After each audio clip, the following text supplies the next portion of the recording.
Galerinha, ó, 10 minutinhos, coisa rápida. O negócio é o seguinte. O amigo olhou pra isso e já falou, pô, mas isso aí é passado, hein, professor? Concordo contigo. Só que por incrível que pareça, no vestibular tens que ter noção desses nomes todos. Eu diria que os únicos nomes complicados aqui é fusão e sublimação. Todos os outros nomes são autoexplicativos. Quando tu fala solidificação, tá dito ali, ó, tornar-se sólido. Liquefação, tornar-se líquido. E aí, cuidado, é do gasoso para o líquido, porque do sólido para o líquido é derreter, fundir, fusão. E do líquido para o gasoso, o nome correto é vaporização. A vaporização pode ocorrer de 3 maneiras diferentes. De maneira lenta, que é a evaporação. E quando falamos em evaporação, é a vaporização ocorrendo de maneira lenta, abaixo da temperatura de ebulição. Então, por exemplo, tem evaporação ocorrendo agora na tua pele.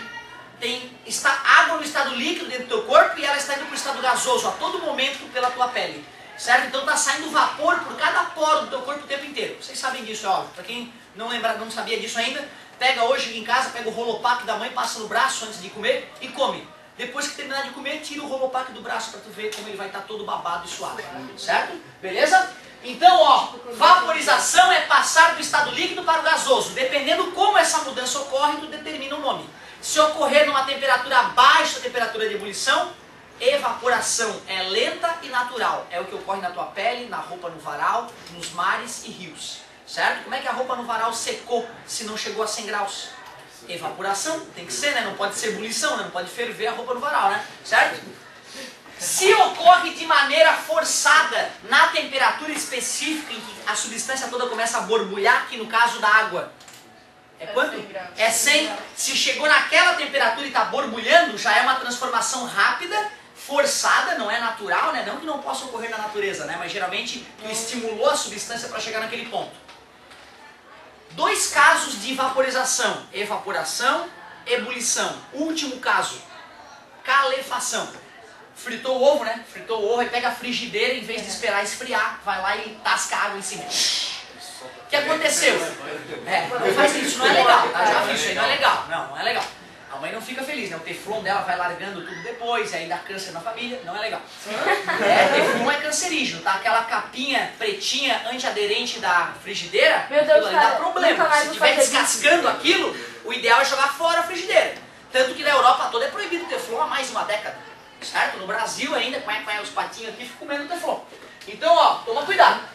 Outra, já te falei sobre arear a panela de alumínio. Isso daí dá merda, ficar esfregando panela de alumínio para deixar brilhante. Cada refeição a tua família come um pouquinho de alumínio, certo? E depois de 40 anos cozinhando para a família areando a panela de alumínio, tá todo mundo com excesso de alumínio no corpo e pode causar problemas, inclusive, né, câncer. Aumenta a chance de câncer, tá? É só pedir para tua mãe não arear a panela. Deixa a panela escurecer normal, esfrega, limpa, mas não passar palha de aço, bombril.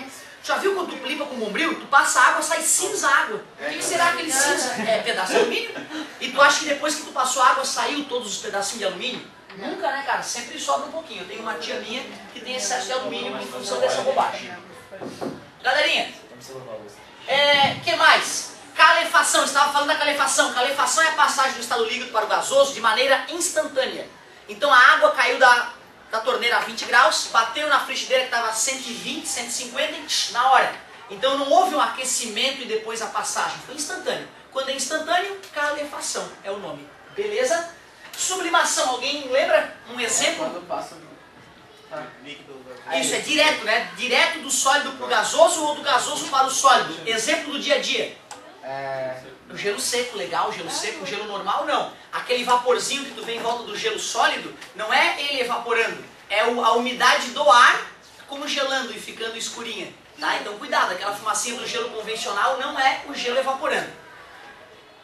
Naftalina, cara. Já viu o cheiro de naftalina? Quando tem uma gaveta lá, elas são bolinhas sólidas, não é?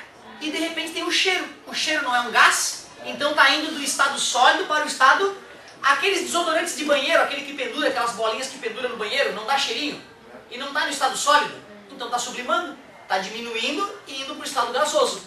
certo? Beleza? O exemplo clássico de sublimação, a professora traz uma garrafa, né? Uma garrafa transparente para a gurizada e pede, alguém traz naftalina. Joãozinho, eu. Aí a galera traz naftalina, a professora bota lá embaixo, tampa e deixa no cantinho da sala. Aí uma semana depois ela pede para a galera ir observar a naftalina. A galera percebeu que lá embaixo tem bem pouca naftalina e agora tem um pozinho branco aqui, ó. O que aconteceu? Ela evaporou depois. Sublimou, passou do estado sólido para o estado gasoso, subiu. E na hora que esse gás bateu no vidro geladinho lá em cima, sublimou de novo. Ou, em linguagem mais antiga, ressublimou. Ficou de novo sólido. Por isso que o pozinho foi parar lá em cima, beleza? É um exemplo bem bonitinho de sublimação e ressublimação. Isso é porque ele não tem estado líquido. Que bonita a tua pergunta, é porque na pressão atmosférica não tem estado líquido. Parabéns, para eu poder ter naftalina líquida, eu precisaria ter uma pressão maior que a pressão atmosférica, certo? Então tem substâncias que na pressão atmosférica não apresentam estado líquido.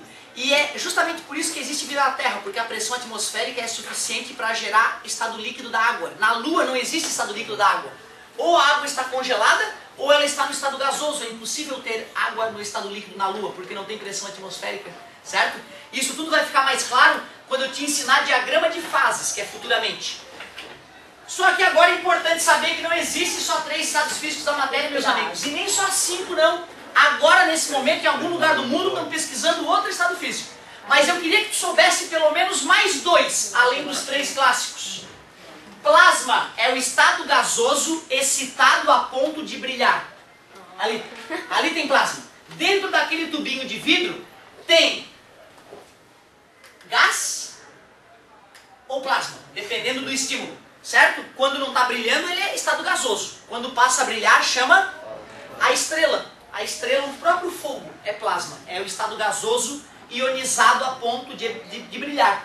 O plasma pode ser frio, como aquele plasma ali, tá morno, tu bota a mão nele e não vai te queimar, tá morno, né? Bem diferente da lâmpada incandescente que te queima. E tem o plasma quente. Tu já viu a galera soldando o portão na rua? Só uma faiscada do caramba?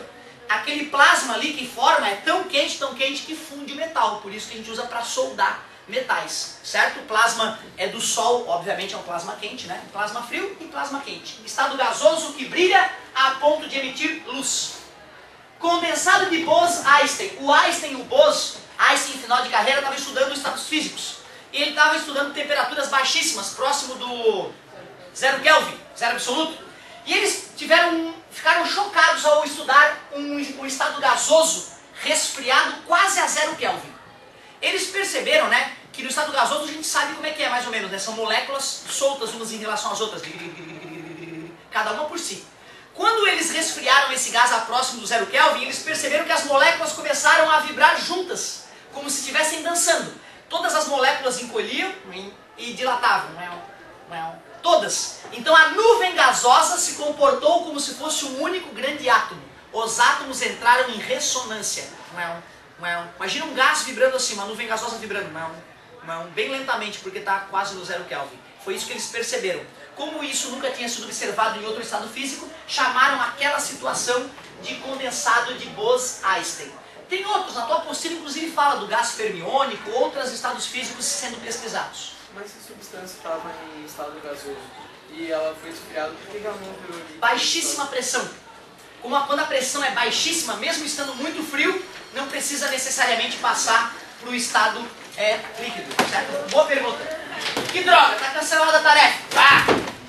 Gostei demais. Na próxima a gente continua. Bom feriado, não usem drogas, usem preservativo e até a próxima. Só processado.